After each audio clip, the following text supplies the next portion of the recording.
Hello students, मैं रूपाली हसनाले आज आप सभी को एनसीईआरटी संस्कृत क्लास 8 रुचिरा भाग 3 के पाठ 3 का बचा हुआ अभ्यास कार्य समझाने जा रही हूँ।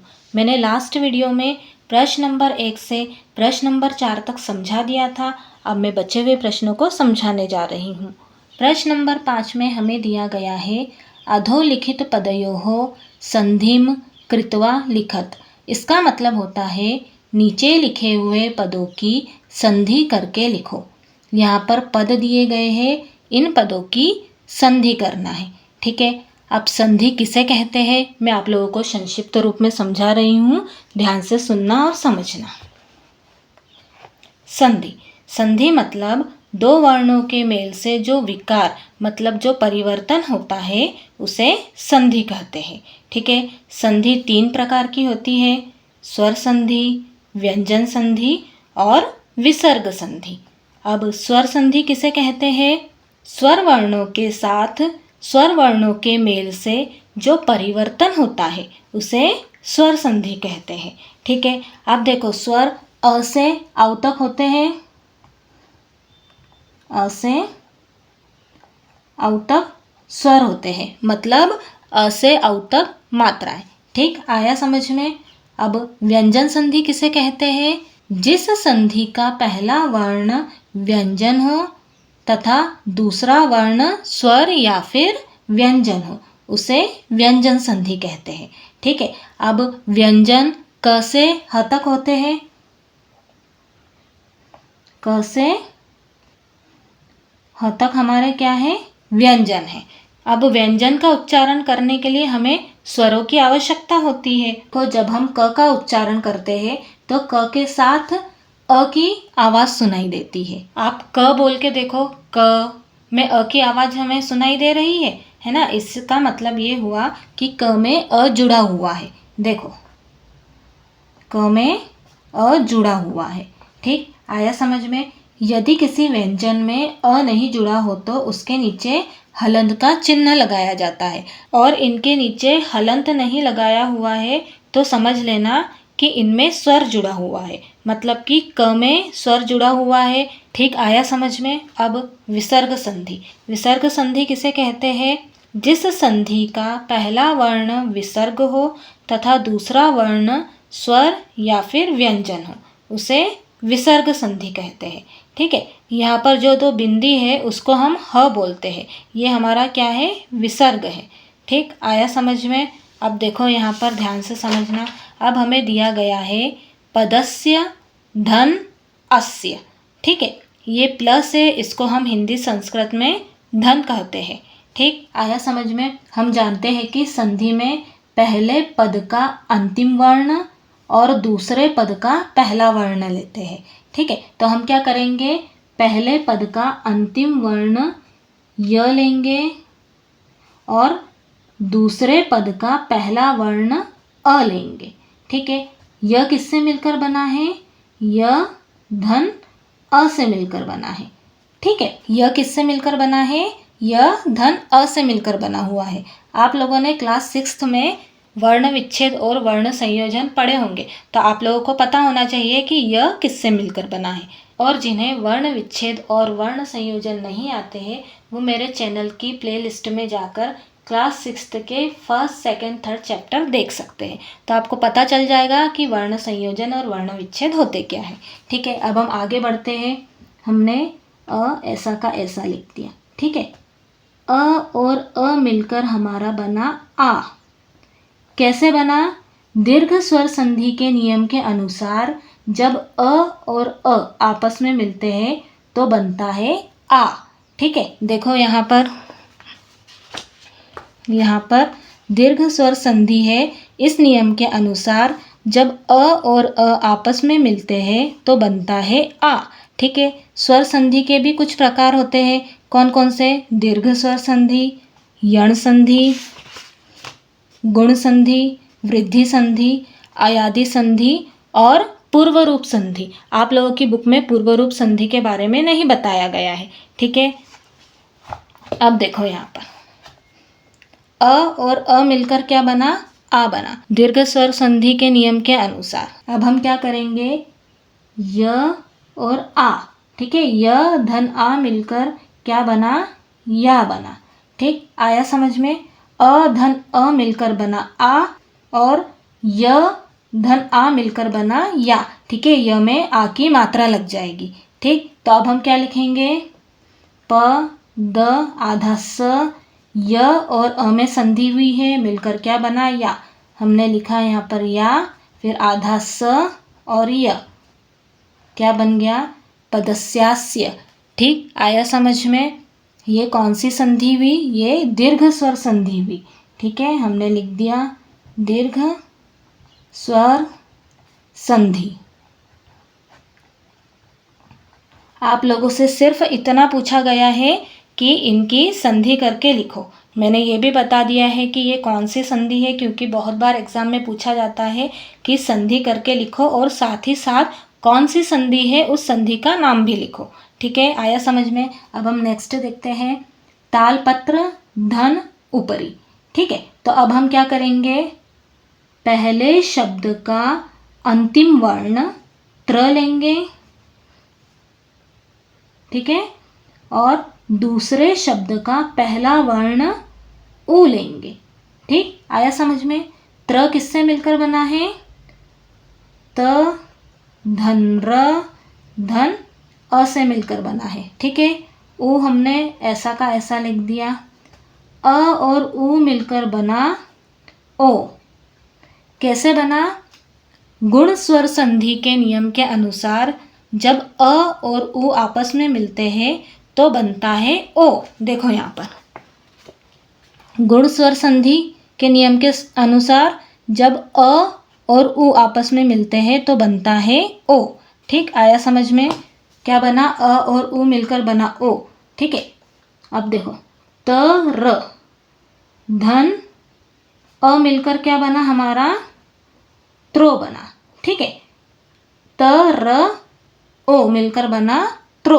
ठीक है, अब हम क्या लिखेंगे, ताल प त्र और उ की संधि हुई है, मिलकर त्रो बना, तो हमने लिखा यहाँ पर त्रो और बचा परी, ताल पत्रो परी। ठीक है, ये कौन सी संधि हुई, ये गुण स्वर संधि हुई। ठीक है, तो हम यहाँ पर लिखेंगे गुण स्वर संधि। ठीक है, आया समझ में आप लोगों को। अब हम नेक्स्ट देखते हैं, च धन अतिष्ठत। ठीक है, तो अब हम क्या करेंगे, यहाँ से च लेंगे, धन दूसरे शब्द का पहला लेटर लिया हमने अ। ठीक है, च किससे मिलकर बना है, च धन अ से मिलकर बना हुआ है। अ हमने ऐसा का ऐसा लिख दिया। अब अ और अ मिलकर हमारा बना आ। ठीक है, कैसे बना, दीर्घ स्वर संधि के नियम के अनुसार जब अ और अ आपस में मिलते हैं तो बनता है आ। ठीक है, अब देखो, च धन आ मिलकर क्या बना, चा बना।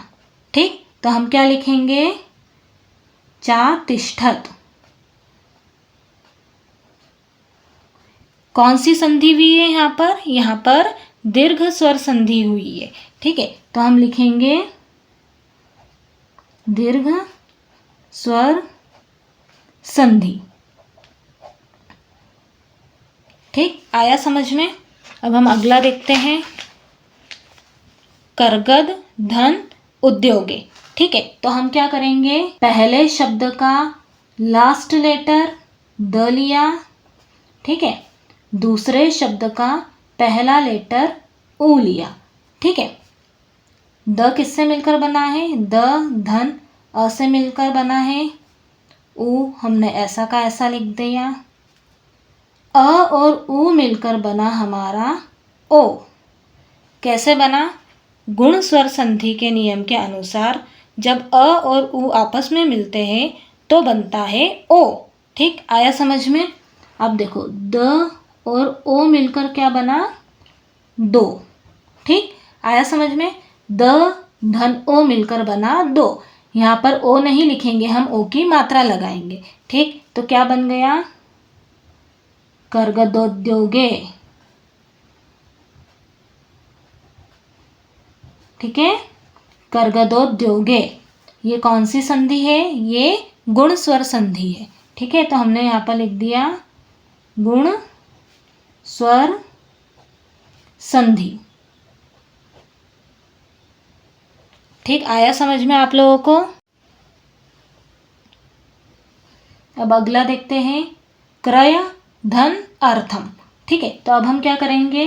पहले शब्द का आखिरी वर्ण लेंगे य, धन दूसरे शब्द का पहला वर्ण लेंगे अ। ठीक है, यह किससे मिलकर बना है? य धन अ से मिलकर बना है। ठीक है, अ हमने ऐसा का ऐसा लिख दिया, अ और अ मिलकर बना आ। ठीक है, कैसे बना? दीर्घ स्वर संधि के नियम के अनुसार जब अ और अ मिलता है तो क्या बनता है? आ बनता है। ठीक है, आया समझ में? दीर्घ स्वर संधि के नियम के अनुसार जब अ और अ आपस में मिलते हैं तो बनता है आ। ठीक है, अब देखो य धन आ मिलकर क्या बना? या बना। ठीक, आया समझ में? तो अब हम क्या करेंगे यहाँ पर? क्रयार्थम। ठीक है, क्रयार्थम कौन सी संधि है?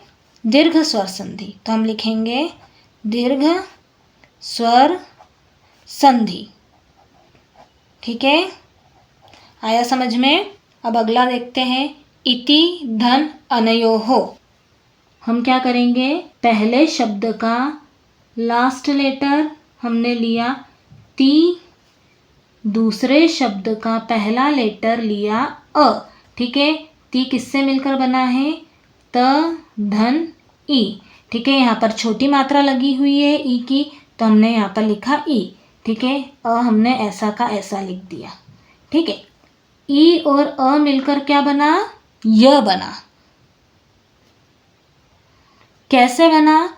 यण संधि के नियम के अनुसार जब ई और अ आपस में मिलते हैं तो बनता है य। देखो यहाँ पर ये रहा यण संधि। ठीक है, यण संधि के नियम के अनुसार जब ई और अ आपस में मिलते हैं तो बनता है य। ठीक, आया समझ में? अब देखो ये क्या है? हमारा आधा त। ठीक है, ये इसमें जुड़ गया। देखो आधा त ऐसा का ऐसा लिखा और य। ठीक है, तो अब हम क्या करेंगे? ई ती और अ में संधि हुई है ना? तो ती और अ में संधि हुई है तो क्या बना? त्य। ठीक है, तो हम यहाँ पर लिखेंगे त्य। बाकी नयोः,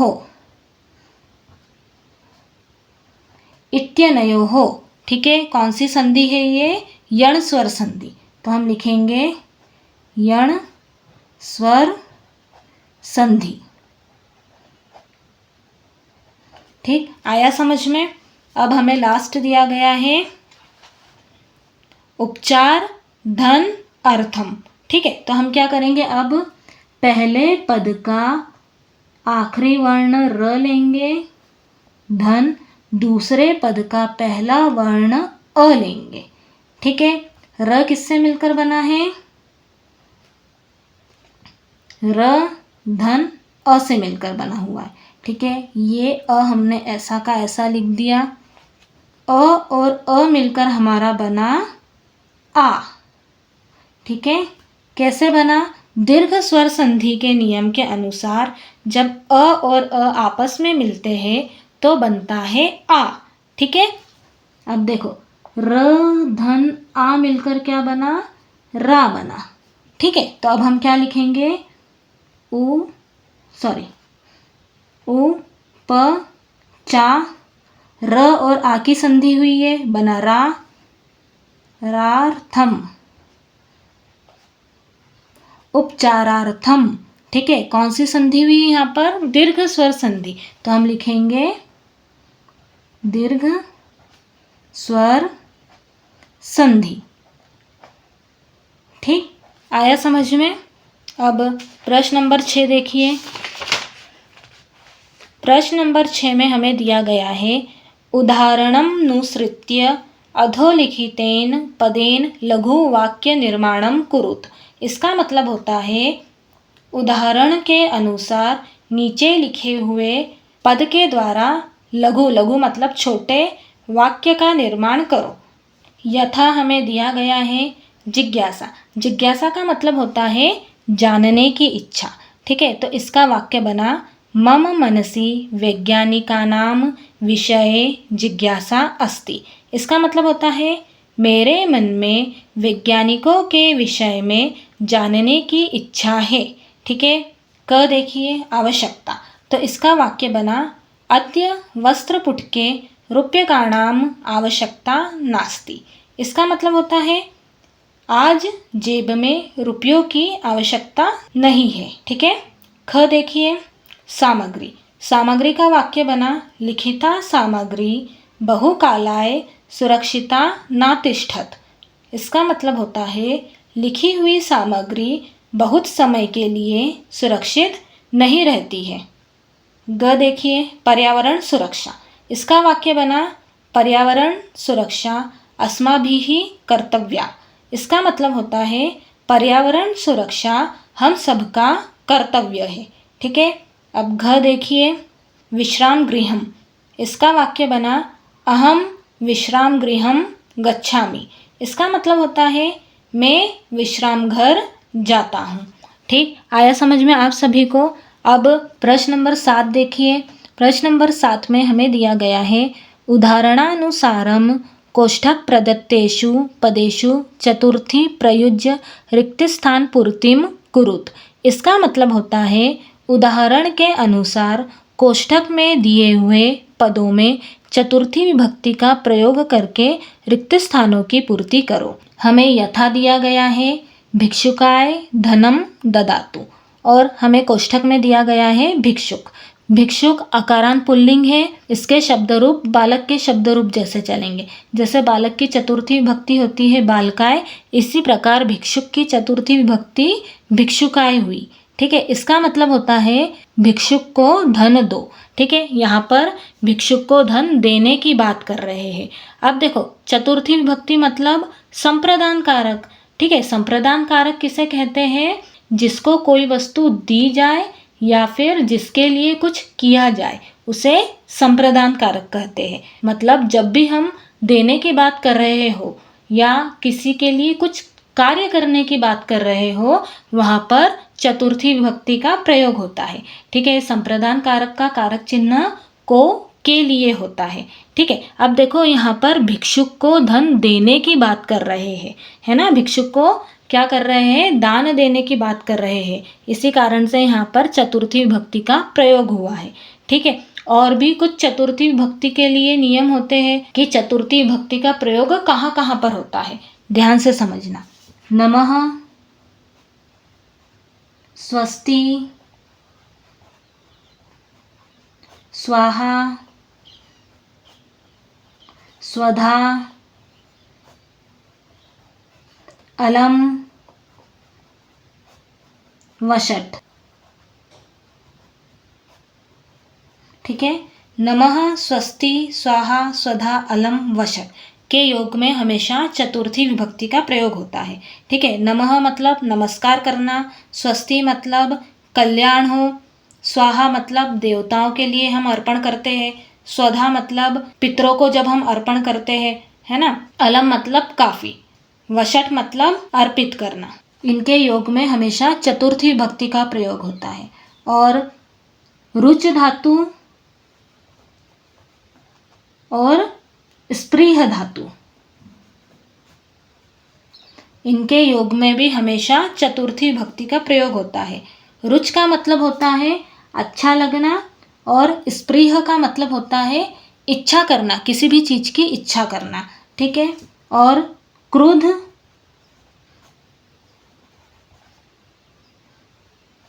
द्रोह, ईर्ष्या और असूयार्थ।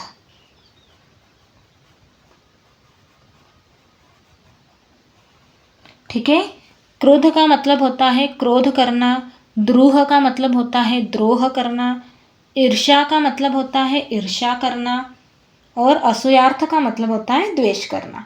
ठीक है, इन धातुओं के योग में भी चतुर्थी विभक्ति का प्रयोग होता है। जब हम किसी को दान कर रहे हैं, किसी के लिए कुछ कर रहे हैं, तो चतुर्थी विभक्ति का प्रयोग होता है। ठीक है, नमः, स्वस्ति, स्वाहा, स्वधा, अलम, वषट के योग में चतुर्थी विभक्ति का प्रयोग होता है। रुच धातु, स्पृह धातु के योग में चतुर्थी विभक्ति का प्रयोग होता है। क्रोध, द्रूह, ईर्ष्या, असूयार्थ इन धातुओं के योग में भी चतुर्थी विभक्ति का प्रयोग होता है। ठीक है, मैं आप लोगों को चतुर्थी विभक्ति के बारे में इसी कारण से बता रही हूँ क्योंकि बहुत बार एग्जाम में ऐसा पूछा जाता है, कोष्ठक में दिए गए पदों में उचित विभक्ति का प्रयोग करके रिक्त स्थानों की पूर्ति करो। ठीक है, वहाँ पर ऐसा नहीं लिखा जाता है कि चतुर्थी विभक्ति का प्रयोग करना है या फिर तृतीया विभक्ति का प्रयोग करना है या फिर द्वितीया विभक्ति का प्रयोग करना है, ऐसा नहीं लिखा जाता है। अधिकतर एग्जाम में ऐसा पूछा जाता है, उचित विभक्ति का प्रयोग करके रिक्त स्थानों की पूर्ति करो। तो आप लोगों को पता होना चाहिए कि कौन से पद में कौन सी विभक्ति का प्रयोग करेंगे। ठीक है, अब देखो ये पद कभी भी आप लोगों को दिख जाए तो आप लोगों को क्या करना है, चतुर्थी विभक्ति का प्रयोग करना है। ठीक है, अब देखो यहाँ पर भिक्षुकाय धनम ददातु, भिक्षु को दान देने की बात कर रहे हैं, इसी कारण से कौन सी विभक्ति का प्रयोग हुआ है, चतुर्थी विभक्ति का प्रयोग हुआ है। अब देखो क में हमें दिया गया है रिक्त स्थान पुस्तकम देहि, इसका मतलब होता है पुस्तक दो, और हमें कोष्ठक में दिया गया है छात्र। छात्र अकारांत पुल्लिंग है, इसके शब्द रूप बालक के शब्द रूप जैसे बनेंगे। बालक की चतुर्थी होती है बालकाय, तो छात्र की चतुर्थी विभक्ति हुई छात्राएं। ठीक है, तो हम यहाँ पर क्या लिखेंगे, छात्राएं।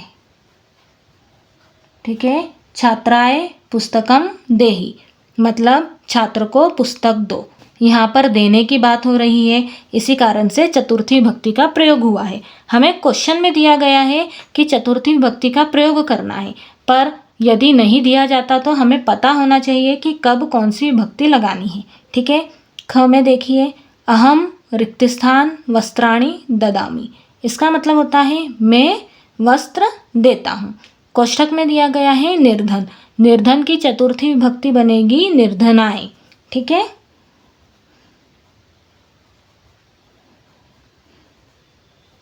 निर्धनाय, अहम निर्धनाय वस्त्राणि ददामि, इसका मतलब होता है मैं निर्धन को मतलब गरीब को वस्त्र देता हूँ। ठीक है, यहाँ पर भी क्या हो रहा है, देने की बात हो रही है। ठीक है, अब ग में देखिए, रिक्त स्थान पठनम रोचते मतलब पढ़ना अच्छा लगता है, और कोष्ठक में दिया गया है लता। लता आकारांत स्त्रीलिंग है, इसके शब्द रूप बालिका के शब्द रूप जैसे चलेंगे। ठीक है, तो लता की चतुर्थी विभक्ति होगी लतायै। ठीक है, लतायै, लतायै पठनम रोचते मतलब लता को पढ़ना अच्छा लगता है। देखो यहाँ पर अच्छे लगने की बात हो रही है। ठीक है, तो यहाँ पर कौन सी विभक्ति का प्रयोग हुआ है, चतुर्थी विभक्ति का प्रयोग हुआ है। ठीक, आया समझ में। अब अगला देखो, रमेशः रिक्त स्थान अलम, इसका मतलब होता है रमेश काफ़ी है। कोष्ठक में दिया गया है सुरेश, सुरेश की चतुर्थी विभक्ति होगी सुरेशाय, तो हम लिखेंगे सुरेशाय। ठीक है, रमेशः सुरेशाय अलम, इसका मतलब होता है रमेश सुरेश के लिए काफ़ी है। अब अगला देखते हैं, रिक्त स्थान नमः, और हमें कोष्ठक में दिया गया है अध्यापक। ठीक है, तो अध्यापक की चतुर्थी विभक्ति होगी अध्यापकाय।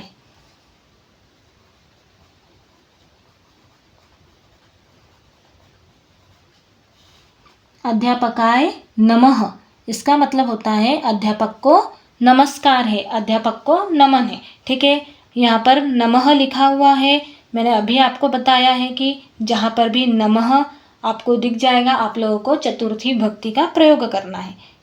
आया समझ में आप लोगों को। प्रश्न नंबर 7 में क्या करना था, मैंने जानबूझकर चतुर्थी विभक्ति के बारे में बताया है क्योंकि बहुत बार एग्जाम में ऐसा ही पूछा जाता है कि उचित विभक्ति का प्रयोग करके रिक्त स्थानों की पूर्ति करो। ठीक है, तो आप लोगों को आना चाहिए। ठीक, आया समझ में। यदि आप लोगों को मेरा पढ़ाना समझ में आया हो तो जल्दी से मेरे वीडियो को लाइक कीजिए और मेरे चैनल को सब्सक्राइब कीजिए। यदि आप मेरे चैनल को सब्सक्राइब करोगे तो मेरे वीडियो का अगला नोटिफिकेशन सबसे पहले आप लोगों को ही मिलेगा। और अपने फ्रेंड्स को भी ये वाला वीडियो ज़रूर शेयर कीजिए। इस प्रकार पाठ 3 मतलब तृतीय पाठ का अभ्यास कार्य समाप्त होता है। आप लोगों को इस पाठ में कुछ भी प्रॉब्लम हो तो आप मुझे कमेंट बॉक्स में कमेंट करके बता सकते हैं। Thank you.